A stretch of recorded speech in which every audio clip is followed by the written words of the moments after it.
वक्त की बड़ी खबर आपको बता दें, रायपुर से मिल रही है। संगठन के बाद सरकार में भी बदलाव हो सकता है। मुख्यमंत्री भूपेश बघेल ने ये संकेत दिए हैं कि देखते रहिए, इंतजार करिए। संगठन में अलग अलग लोगों को जिम्मेदारी मिल रही है। मोहन मरकाम के 2 कार्यकाल पूरे होने वाले थे, ये कहना है सीएम भूपेश का। इसके साथ ही उन्होंने आगे कहा कि अधिवेशन में निर्णय हुआ था। दीपक बैज को प्रदेश अध्यक्ष बनाकर इसकी शुरुआत की है और इसके साथ ही और भी कई बदलाव छत्तीसगढ़ में हो सकते हैं। तो देखिए, बीते दिन जिस तरह से छत्तीसगढ़ में बदलाव हुआ और अब एक और संकेत सीएम भूपेश बघेल की ओर से ये दिए गए कि देखते रहिए, इंतजार करिए, सरकार में भी बड़ा बदलाव हो सकता है।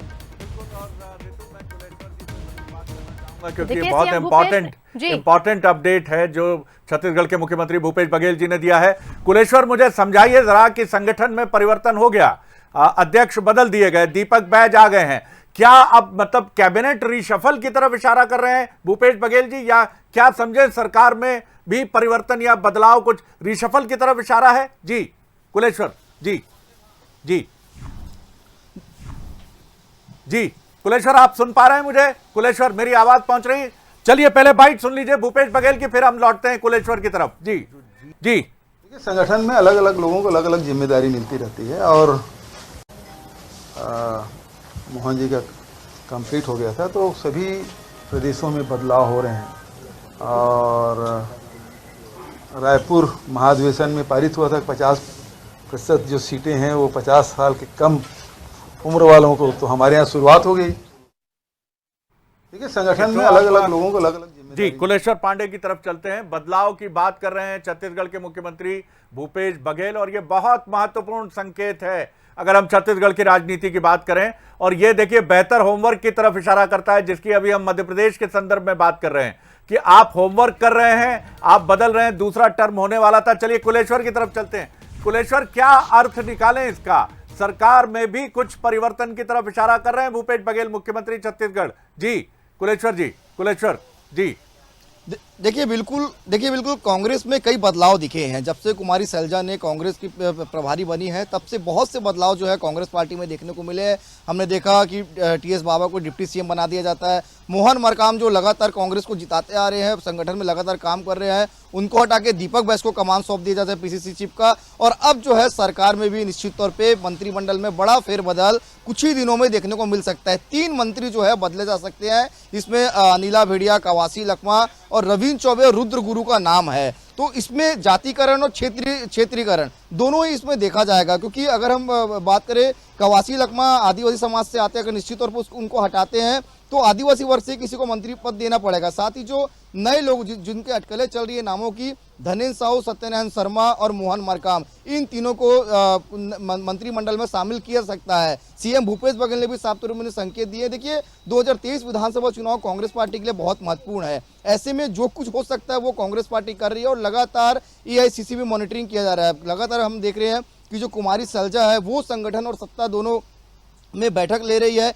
जान रही है कि आखिर कैसे हम जो हमारा लक्ष्य है उसको हम प्राप्त कर सके। इसी में यह बदलाव जो है साफ तौर पे देखने को मिल रहा है। मोहन मरकाम को बदला गया, टीएस बाबा को डिप्टी सीएम बनाया गया। अब निश्चित तौर पे मंत्रिमंडल में भी जल्दी हमको फेरबदल देखने को मिल सकता है। बहुत से नाम चल रहे हैं, लेकिन चर्चा यही है कि कवासी लखमा, रविंद्र चौबे, मंत्री रुद्र गुरु, ये इनका प्रभार जो है बदला जा सकता है। और नए कमान जो है मोहन मरकाम, धनेन्द्र साहू, क्योंकि धनेन्द्र साहू साहू समाज से आते हैं, काफी वरिष्ठ नेता है। सत्यनारायण शर्मा पूर्व में भी शिक्षा मंत्री रह चुके हैं, काफी वरिष्ठ है, तो इनको कमान जो है सौंपा जा सकता है। फिलहाल सीएम भूपेश बघेल ने संकेत दे दिया, अब देखना होगा कब ये नई सूची जारी होती है। ये बहुत स्मार्ट मूव है। चलिए पहले एक बार सुन लेते हैं फिर से क्या भूपेश बघेल जी ने कहा था, फिर मैं लौटता हूं कुलेश्वर कुछ सवालों के साथ आपकी तरफ। सुनिए क्या कुछ कहा मुख्यमंत्री भूपेश बघेल ने।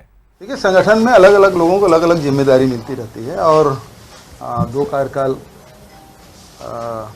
मोहन जी का कंप्लीट हो गया था तो सभी प्रदेशों में बदलाव हो रहे हैं और रायपुर महाधिवेशन में पारित हुआ था 50% जो सीटें हैं वो 50 साल के कम उम्र वालों को, तो हमारे यहाँ शुरुआत हो गई। चलिए, संगठन में अलग बात है, ये भी एक महत्वपूर्ण बात है कि महाधिवेशन में तय हुआ था कि 50 सीटें जो हैं 50 साल से, क्या मनोज यही सुना मैंने कुछ? बिल्कुल आपने ठीक सुना सर जी। और आप देखिए, हम जिस बात कर रहे थे कि आखिर मापदंड क्या होगा, क्या वो क्राइटेरिया होगा, तो मुझे लगता है इस बार भारतीय जनता पार्टी बढ़ने वाली है और कांग्रेस। बात भले हम छत्तीसगढ़ की कर रहे हैं, लेकिन छत्तीसगढ़ में भी चुनाव है, मध्य प्रदेश में भी चुनाव है, तो ये समझ आ रहा है कि नए लोगों को मौका देने की तैयारी दोनों तरफ से रहेगी, भारतीय जनता पार्टी की तरफ से भी, कांग्रेस की तरफ से। कुलेश्वर से समझते हैं, कुलेश्वर बहुत महत्वपूर्ण स्मार्ट मूव कहूंगा मैं इसको, क्योंकि जब रविंद्र चौबे आए थे तो सत्यनारायण शर्मा की माफ कीजिएगा मैं शब्द का प्रयोग कर रहा हूं कि क्या कहूं अब उस शब्द का, मेरे जहन में जो शब्द आ रहा था कि उनकी कुर्बानी हुई थी, सैक्रिफाइस हुआ था,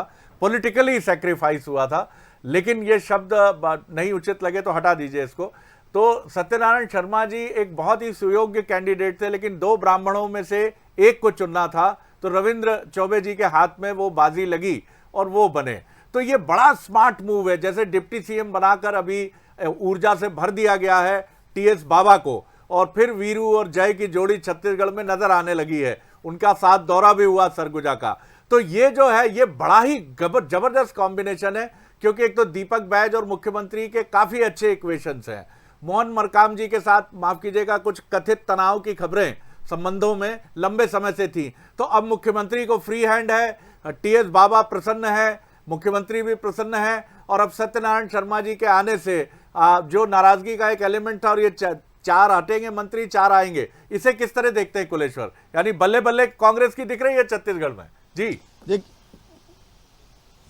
देखिए बिल्कुल, कांग्रेस को अगर दोबारा सत्ता में वापस आना है तो कांग्रेस के सभी नेता को प्रसन्न होना बहुत आवश्यक है, और वही काम अभी जो है कांग्रेस पार्टी में किया जा रहा है, सभी को खुश रखा जा रहा है, क्योंकि मिशन 75 का लक्ष्य लेकर चले। देखिए 2023 का जो चुनाव है बहुत महत्वपूर्ण होने वाला है। कांग्रेस पार्टी भले ही अभी 71 के साथ सत्ता में बैठी है, लेकिन कांग्रेस पार्टी को ये पता है कि वास्तविक स्थिति क्या है। बीजेपी भी हम देख रहे हैं लगातार यहाँ पर मेहनत करी है, भले ही विपक्ष यहाँ पर छोटा है, 13 ही विधायक उनके सीटिंग अभी यहाँ पर बचे हैं, लेकिन विपक्ष भी जो है कोई कसर नहीं छोड़ी है सत्ता में पाने के लिए। तो ऐसे में कांग्रेस पार्टी के अंदर थोड़ी बहुत जो तालमेल जो नहीं बैठा था सत्ता संगठन के अंदर, उसको बैलेंस करने के लिए पूरा कवायद जो है वो यहाँ पर किया जा रहा है, पूरा काम यहाँ पर किया जा रहा है कि बैलेंस कैसे किया जाए। कुछ निश्चित तौर पे नाराज थे, एक नाम और है अमितेश शुक्ला। अमितेश शुक्ला भी काफी वरिष्ठ नेता है, बार बार वो चीज को बोलते हैं कि मैं जिस ओहदे का हूं वो पद मुझे अभी तक पार्टी में नहीं मिला है, तो अमितेश शुक्ला भी एक बड़ा नाम है। तो ऐसे बहुत से नाम हैं जो अभी चर्चा में चल रहे हैं, लेकिन ये तो साफ है कि 3 मंत्री जो मंत्रिमंडल शुक्ला जी पूर्व मुख्यमंत्री के पुत्र हैं कुलेश्वर जी।